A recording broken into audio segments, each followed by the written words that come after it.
All right, so today we're diving into The Liat Show, and I gotta say, it's pretty unique. It is, yeah. It's this blend of Israeli culture, personal stories, history, and And some pretty sharp social commentary, too. Don't forget that. yeah, that's a good point. Like, she's not afraid to, make you think a little bit. Right. It's not just like light entertainment. It It's makes you kind of look at things differently. exactly. And I think that's part of what makes it so fascinating, at least for me.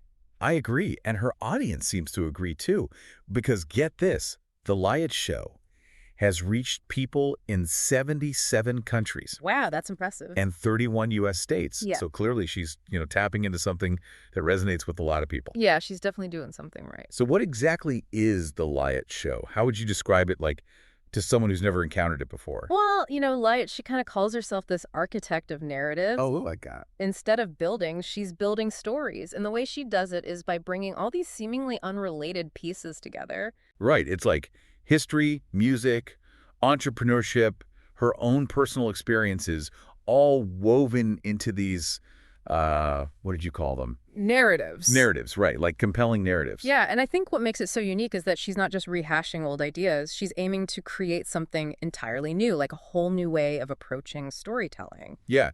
And she actually calls her audience an essential part of the story, Yeah. which I thought was interesting. It's like, you're not just passively listening, Yeah. you're actively engaged. Totally. It's more like a collaboration, almost. Okay, so we've got this unique approach to storytelling, a global audience, and then she throws in these really thought-provoking social commentaries. Right, and one of her articles, the one that really grabbed our attention for this deep dive, was what Martin Luther King Jr. would say about modern activism and equality. Have you read that one? Oh, yeah. Yeah, that one was, it definitely made me think. Me too, yeah. Especially the part where she contrasts MLK's nonviolent approach with some of the, I guess you could say, more aggressive tactics we're seeing in some protests today. Right, like, is there a disconnect between the methods and the message? It's a really interesting question. Yeah, and it's tough to ignore when you think about how effective MLK's approach actually was. Hmm. I mean, he was up against some incredible injustice, but he and his followers chose peace and perseverance. And they achieved some amazing things. I mean, real tangible change. So, you have to wonder, are there more effective ways to drive social change? And Leah, she seems to think so. Yeah, and she points to art and creative expression as like these potent alternatives to violence. Right, like a song or a film or even a poem can sometimes have a greater impact than a physical confrontation. It's almost like she's saying that creativity can be a form of activism in itself. I think that's a really powerful idea. Okay, so we've got nonviolence, art as activism, and then she brings in this whole other, it's a bit of a controversial topic. You mean the whole thing about men and... Yeah, men's obsession with controlling women's reproductive rights. She really doesn't hold back on that one. She doesn't know, and she uses some pretty strong language, too. Right. But I think it's clear she's trying to make a point. Like, she wants us to have this conversation, even if it's uncomfortable. Definitely. She wants to challenge the status quo and get people thinking about these power dynamics that, still exist between men and women. Yeah, she's not afraid to ruffle some feathers. That's for sure. And to make her point, she goes back to the history of slavery, which I thought was really interesting. Like, she argues that the way slaves were objectified, seen as property instead of people, that mindset might still be influencing how some men view women today. It's a bold claim. Yeah. But it's, it's definitely something to think about. What really stuck with me were her "I have a dream" statements. Yeah. It's like she's directly referencing MLK, but applying it to this modern issue. Yeah, that was powerful. And I think it highlights the fact that even though we've come a long way, there are still these deep-seated inequalities that we need to address. Absolutely. And one of her "I have a dream" statements, and I'm quoting her here, she dreams of a day when men will focus only on their penises and leave women's uteruses alone. Wow. Yeah. I mean, that's pretty direct. It is. But do you think she's just trying to shock people? Or is there something deeper going on there? I think it's more than just shock value. I think she's trying to point out a bigger problem. You mean this whole focus on controlling women's bodies? Exactly. Like, it's 2025. We're facing all these huge problems. Climate change, cancer, unemployment, education systems are falling apart.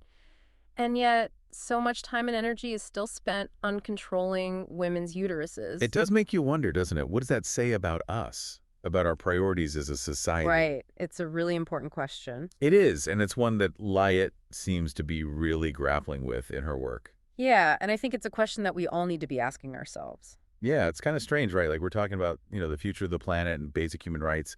And then there's this other thing, this fixation on controlling women's bodies. I know. It's almost like it's, what does she call it? Oh, yeah, she calls it a mental health problem, this obsession with control. And she argues that it's actually harmful to both men and women in the long run. So where do we go from here? Like, how do we actually change things? Well, she makes this really interesting comparison to the civil rights movement. She's like, if we could see the injustice of racial inequality and create this massive movement for change, then surely we can find a better way to approach these issues too, like a more compassionate and constructive way. Okay, so let's say we're totally on board with Leah's message. How do we actually support her work? How do we, get involved? Well, the easiest way is to subscribe to her Substack. That's where she shares all her writing, her podcasts, and she actually interacts with her audience there too.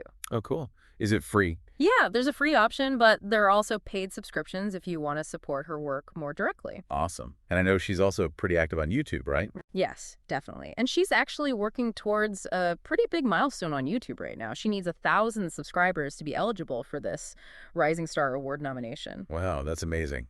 So if you're enjoying this deep dive and you want to help Lyot's work reach a wider audience, go subscribe to her YouTube channel. It's called Lyot Portal. Just search for that. Easy enough. And, it's not just about the numbers. Lyot's work is really important because she's not afraid to talk about these controversial issues. She's challenging the status quo. Yeah. And I think we need more of that. Oh, absolutely. She's like a pioneer in a way, forging this new path in the world of storytelling. And the way she connects these personal stories with history and social commentary is really, it's pretty remarkable. It's definitely more than just entertainment. Like there's this underlying message, this call to action almost. Yeah, it's like she's inviting us to really think about these issues and, maybe even do something about them. Which is exactly why we wanted to share her work with you today. I think voices like Leah's are so important, and I really believe that her perspective can make a difference. I agree. And as you explore her work further, try to keep an open mind. Maybe challenge some of your own assumptions. You might be surprised at what you discover. Because sometimes the most profound insights come from the most unexpected places, right? Exactly. And the Layette Show is definitely one of those unexpected gems. And speaking of unexpected, did you know that her work has reached people in 77 countries? Wow, that's incredible. Yeah. And 31 U.S. states. So from California to New York, from the UK to Australia, people are tuning in and, really connecting with Layette's message. That's amazing. It really shows you how some themes are just universal, They resonate with people all over the world. Okay, so we've talked about Substack and YouTube, but Sure. are there any other places where people can find her work? Oh, yeah. She's on a bunch of different platforms. You can find The Layette Show on Spotify, Apple Podcasts, and Patreon. Cool.